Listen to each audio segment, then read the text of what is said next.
Good morning, everyone, and thank you, Daniela, for that. That was great.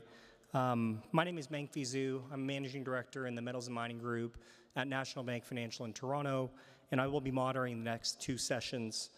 Our first speaker, please help me welcome Sheila Risbud, Senior Vice President of Corporate Affairs at Glencore Canada. Glencore is a leading global natural resource company with major mining and metallurgical operations in Canada and across the world. Thanks.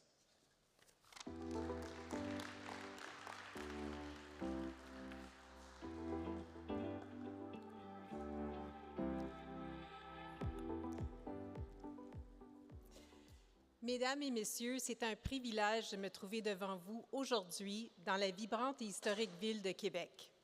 Avec son riche patrimoine culturel et son paysage industriel dynamique, cette ville constitue en effet une toile de fond idéale pour notre rassemblement. But before we discuss the future of Canada's critical minerals sector, let's acknowledge where we are. Le territoire traditionnel et non cédé du peuple Huron-Wendat. This land has been a silent witness to countless stories, struggles, and triumphs over the centuries.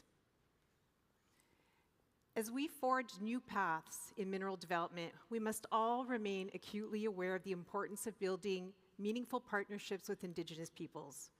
Our industry has taken some meaningful steps towards repairing relationships, but we still have a lot of work to do.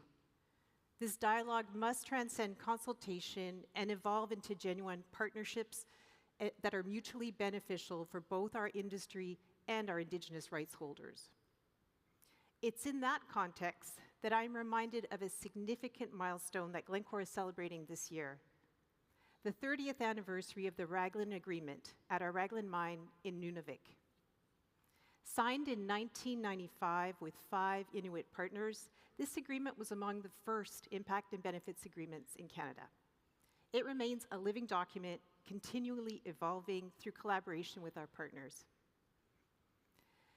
Le programme Tamatsumani, qui signifie second départ en Inuktitut, témoigne de cette évolution constante.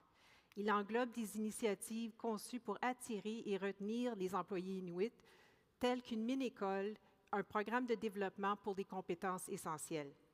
De plus, le Fonds Raglan pour l'éducation accorde chaque année des bourses aux étudiants du Nunavik qui poursuivent des études postsecondaires. Ces initiatives ne sont pas de simples gestes symboliques, elles font partie intégrante d'une stratégie plus large visant à garantir que les bénéfices de l'exploitation minière sont partagés équitablement avec nos partenaires autochtones. So standing before you today, representing a company that has a history of more than 100 years in Canada, I'm filled with a sense of privilege and purpose. Glencore's purpose is to responsibly source the commodities that advance everyday life. This is done through a network of industrial assets and offices in more than 35 countries, and we're pretty unique in our ability to span the entire process, from mining to customer sales, encompassing all stages of processing and transportation. In Canada, we employ 14,000 people and operate 9 mines and 5 metal processing facilities. This includes Canada's last copper smelter in Rouyn-Noranda, right here in Quebec, and one of the nation's 2 remaining zinc refineries located in Valleyfield, Quebec. For years now, governments have underscored the significance of critical minerals, and we are encouraged by their focus. These minerals are indispensable for enabling a low-carbon society and promise to bring economic growth along with other benefits to all Canadians. But to realize this, and to fully realize this potential, it is essential to not only invest in future projects, but also to support the players who are already leading the way in the critical minerals sector. Companies like Glencore and many others in this room are at the forefront of this effort, sustainably developing, mining, processing, recycling, and marketing critical minerals today. Avec plus d'un siècle d'histoire au Canada, Glencore et les compagnies qui l'ont précédé ont joué un rôle essentiel dans le développement de l'industrie canadienne des minéraux critiques. Cela fait de nous le partenaire idéal pour les gouvernements qui cherchent à assurer l'avenir de ces minéraux. Now, to be successful and prosperous in this industry, we must demonstrate resilience and innovation. Natural resources companies and the people behind them must be adept and agile at both. This is especially true in today's world, where investments in mining projects can take upwards of a decade to yield results. It necessitates investment certainty from governments through a supportive policy environment and a commitment from all stakeholders to innovate, driving efficiency and pioneering new technologies. Our global competition is real and fierce, so we must showcase our ability to develop a sustainable and cost-effective industry right here in Canada. Fortunately, governments are demonstrating the desire and actions needed to create a positive investment environment, and this is encouraging to companies such as ours, and we hope it lasts. Glencore has recently invested approximately $2 billion in new nickel projects in Nunavik and Sudbury.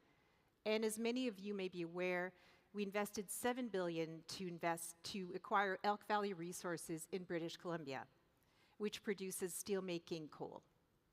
This is in addition to significant sustainable capital invested each year in our existing operation. Suffice it to say, we see compelling reasons to invest here in Quebec, in Canada. Investment is critical, but you can't create meaningful benefits without resilience and innovation, which are the foundation of Glencore's story. As we're all aware, or at least I hope so, we do not choose where mineral deposits are located.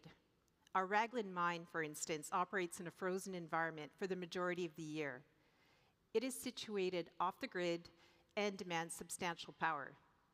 Windmills now supply 10% of its energy needs, generating considerable savings while reducing its carbon footprint. At the Horn smelter in Rouyn-Noranda in Quebec, resilience is paramount. The Horn is Canada's last remaining copper smelter, integral to what we refer to as the midstream, where minerals are smelted and refined into finished products. For the Horn and other midstream assets, such as CCR Refinery in Montreal and the Sudbury smelter, competition from predominantly Asian facilities is making mineral feedstocks scarce and margins exceedingly thin. With insufficient mines in Canada to keep these facilities fully operational, we must import additional feedstock from other countries. The Horn is adapted to becoming the largest recycler of electronic waste. We are processing tens of thousands of tons of electronic equipment annually, like the cell phones in your hands. And while we take pride in our role in preventing this material from ending up in landfills, this alone can't sustain the Horn. We require supportive efforts from provincial and federal governments to ensure this vital facility remains viable into the future. Moving on to British Columbia, innovation stands as a cornerstone at Elk Valley Resources. As part of the mining process at these steelmaking coal operations, waste rock is exposed to wind and weather, resulting in selenium being washed out and entering the surrounding waterways through runoff. To address this challenge, the Elk Valley Water Quality Plan was developed in collaboration with governments, Indigenous communities, and scientists. The 4 operating water treatment facilities are removing between 95% and 99% of selenium from water, and more facilities are currently under construction. Today, selenium and nitrate concentrations have stabilized and are reducing downstream of treatment and will continue to reduce as these facilities come online. These innovations are not isolated achievements, but integral components of a broader vision for a sustainable and responsible industry. They represent our dedication to not only meeting, but exceeding the expectations of the world that demands more conscious stewardship of its resources. Ce ne sont là que quelques expériences et expertises que Glencore a cultivées au cours des décennies, a joué un rôle majeur dans l'industrie des ressources naturelles du Canada. Notre engagement envers la résilience et l'innovation est inébranlable et nous cherchons constamment des moyens d'améliorer nos opérations et de minimiser notre impact sur l'environnement. Nous comprenons que l'avenir de l'exploitation minière réside dans notre capacité à nous adapter, à nous renouveler et nous sommes déterminés à tracer la voie à cet égard. We're on the cusp of a new era in critical minerals development, and it's important to remember the stories that have brought us to this point. Stories of resilience, partnership, and innovation. We're committed to being an integral part of Canada's narrative, and together, we can craft a future that is prosperous, sustainable, and inclusive. Ensemble, nous avons la possibilité d'écrire une histoire qui ne porte pas seulement sur le développement des ressources, mais aussi sur le renforcement des capacités de nos communautés, la gestion de l'environnement et la prospérité partagée. The challenges we face are multifaceted, ranging from regulatory hurdles to evolving market demands. Yet it is precisely these challenges that fuel our drive to innovate and excel. They compel us to question the status quo, explore new possibilities, and forge pathways that lead to transformative solutions. Je vous remercie encore une fois de m'avoir accordé le privilège de m'adresser à vous aujourd'hui, and I want to thank each of you today for your engagement in this vital dialogue and for your commitment to building a brighter future for Canada's critical mineral industry. Merci.